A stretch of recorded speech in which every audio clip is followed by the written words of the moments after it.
मोहतरम हजरात, जब हिंदुस्तान की मुकद्दस जमीन पर अंग्रेजों का नापाक साया पड़ा और वो अपनी शान दिलाना और 11 सालों से यहाँ के मालिक बन बैठे, जब बासिंदगाने हिंद पर तरह तरह के जुल्म शिद्दत के पहाड़ तोड़े जाने लगे, जब हिंदुस्तानियों को गुलाम बनाया जाने लगा, जब हिंदुस्तानियों का खून उनके पसीनों से भी आजा सस्ता होने लगा, तो ऐसे नाजुक वक्त में जिस शख्स ने सबसे पहले अलमे बगावत बुलंद किया, वो मुहद्दिस कबीर, इमाम जलील, रईसुल औलिया, फखर चमन, महरम फन, नाजिश वतन शाह अब्दुल अजीज इब्ने वलीउल्लाह मुहद्दिस देहलवी है।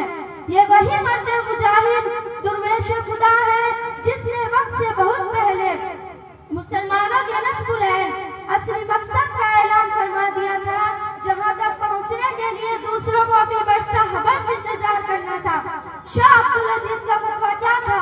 एक बरके बेआमा था, तबाकुल बिजली थी जो दुश्मनों के नफरे तमन्ना उम्मीदों पर गिर पड़ी। अंग्रेजों की नींद हराम हो गई, जगह जगह आजादी के शोले भड़कने लगे और परचमे आजादी लहराने लगे, सीनों में वलवले मचलने लगे और हौसलों ने अंगड़ाइयां लेनी शुरू कर दी। मसनदे दस्त पर बैठकर कुरान और हदीस का दर्स देने वाले उलमाए किराम खानखाओं में बैठकर अपने खूने जिगर से शमा इस्लाम को रोशन करने वाले मसाइक के अज़ाम अपने मदरसों और खानखाओं को छोड़कर मैदान में आ गए और फिरंगियों के खिलाफ एक मुहाज बनाकर तवक्कुल अल्लाह मंजिल की जानिब बेसरो समानी के आलम में निकल पड़े। और वे अकेला ही चला था जानिबे मंजिल, मगर राह आते गए और कारवा बनता गया कि मिस्ताक बन गए। हजरात, रास्ते की गुर्बत और दूरी से बेफिक्र, इत्मीनान कल्बो जिगर से आजाद, खतरातों व साविस की गिरफ्त से बेपरवाह, परेशानी अफकार के हसासात से बेनियाज, मंजिले मकसूद की तलाश में कभी अरब और तुर्की की राहों को नापते हैं, तो कभी रूस और अफगान की सहरा की पैमाइश करते हैं, कभी माल्टा की कोठरियों में कयाम करते हैं, तो कभी अदालत के कठघरों में खड़े होकर नगमाए आजादी सुनाते हैं, कभी फांसी के फंदों को चूमकर मंजिल का निशान पूछते हैं, तो कभी रिवाल्वर की लबलबी पर उंगली रख देते हैं कि शायद गोलियों की सनसनाहट ही मंजिल का पता बता सके। गर्जे उन दीवानों ने हर राह से मंजिल तक पहुंचने की कोशिश की और पहुंचकर ही दम लिया। तारीख हिंद हमसे कहती है, इस बस में जुनून के दीवाने हर राह से पहुंचे महफिल तक, बेताबी उनकी आम हुई सहराओं से लेकर साहिल तक। हाँ, सत्य गिरा पे लिखते थे वो अपने दिले नादा का हाल, शायद के तराशे मकतब में कोई पहुंचे पत्थर कातिल तक। हजरात, ये वाक़या है कि अगर हिंदुस्तान की जंग आजादी में उलमा हिस्सा नहीं लेते तो हिंदुस्तान कभी भी आजाद होता। अगर ये सरखेले आजादी न होते तो तहरीके आजादी न चलती, तहरीके बालाकोट न चलती, तहरीके रेशमी रुमाल न चलती, तहरीके खिलाफत न चलती,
किया जाए।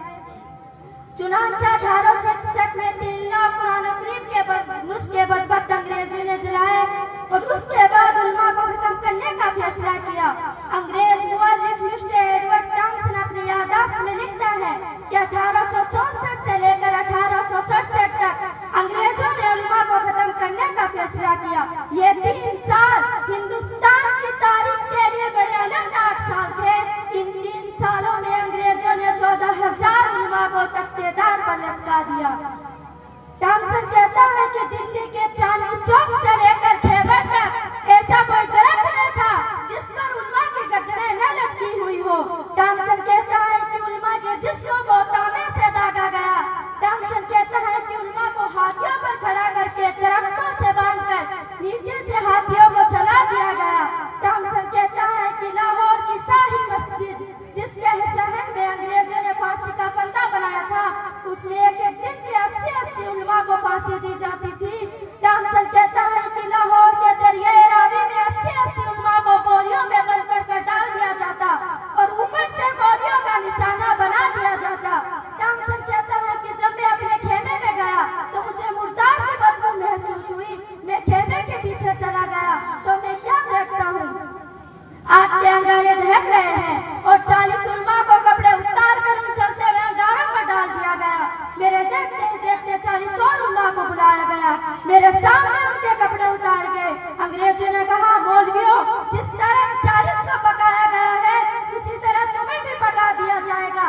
तुम में सिर्फ एक आदमी कह दो कि 1857 की जंग की आजादी में हम शरीक नहीं थे, अभी छोड़ देते हैं। टॉमसन कहता है कि मुझे पैदा करने वाले की कसम, कोई भी आलिमों में से ऐसा नहीं था। सारे के सारे आग में पक तो गए मगर किसी ने भी अंग्रेजों के सामने गर्दन नहीं झुकाई। हजरात, उन्हीं शेरान इस्लाम और सैकड़ों साने खैरुल्लाह के सच्चे जानिश और हकीकी वारिस शेखुल हिंद और शेखुल इस्लाम और मौलाना उबैदुल्लाह सिंधी रहमतुल्लाह अलैहिम है।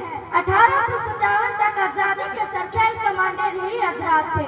आज ये लोग दुनिया तारीख में असीराने माल्टा के नाम से जाने जाते हैं।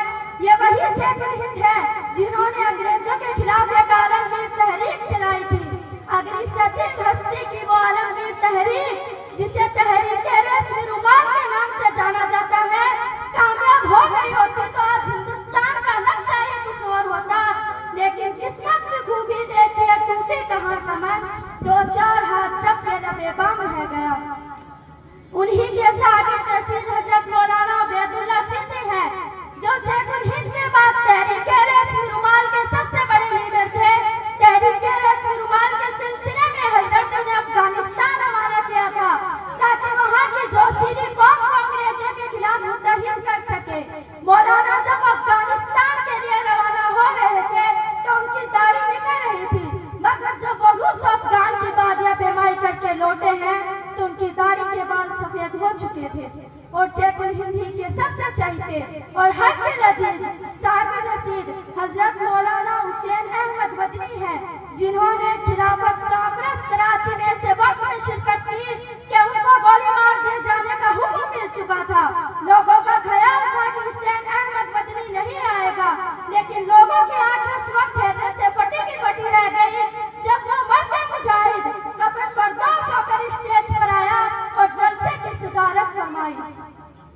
इसी कॉन्फ्रेंस में हजरत ने अंग्रेजों और बुलबुल को गोलियों से गुल की तस्वीर देते हुए फरमाया कि लिए गिरती है बुलबुल चौंच में गुल, शहीदे नाच की तुर्बत कहाँ है। रावी कहता है कि जब हजरत ने शेर पढ़ा तो लोग जोश में आधे घंटे तक मुसलसल नारे लगाते रहे और उसके बाद उल्मा की कुर्बानियों और अपने फतवे के जानिब इशारा करके अंग्रेज को मुखातिब करके फरमाया कि खिलौना समझ कर न बर्बाद करना, कि खिलौना समझ कर न बर्बाद करना कि हम भी किसी के बनाए हुए हैं। फिरंगी की फौजों में हुर्मत के फतवे सरेदार चढ़कर भी गाए हुए हैं। वो सजरे आजादी को खून दे के सिंचा तो फल भी उसके पकने को आए हुए हैं। लेकिन कितनी बर्बादी मुकद्दर में थी आबादी के बाद, कितनी बर्बादी मुकद्दर में थी आबादी के बाद, क्या बताए हम पे क्या गुजरी है आजादी के बाद। हजरात, ये एक रोशन हकीकत है कि सजरे आजादी का पल हमारे हक में बहुत ही ज्यादा तल्ख कड़वा साबित हुआ।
से नस्ल नहीं करा सकते, तो कम अज कम उनके नाम पर इदारे और लाइब्रेरियां तो खोली जा सकती हैं, ताकि हमारी जदीद नस्ल और आइंदा आने वाली नस्लें उन गुजरों की जंगसारी और जासिपारी और वतन के साथ वफादारी के हैरत अंगेज वाक़ियात को फरामोश न कर सके। अगरचे हमारे नजीब असलाफ ने ज़बाने कानो हाल दोनों से कह दिया है, नहीं मिन्नते कसे ताबे सुरीदन दास्ता मेरी, नहीं मिन्नते कसे ताबे सुरीदन दास्ता मेरी, खामोशी गुफ्तगू है बेज़बानी है जुबा मेरी। उठाए कुछ बरक लाला ने, कुछ नरगिस ने, कुछ गुल ने, चमन में हर तरफ बिखरी हुई है दास्ता मेरी।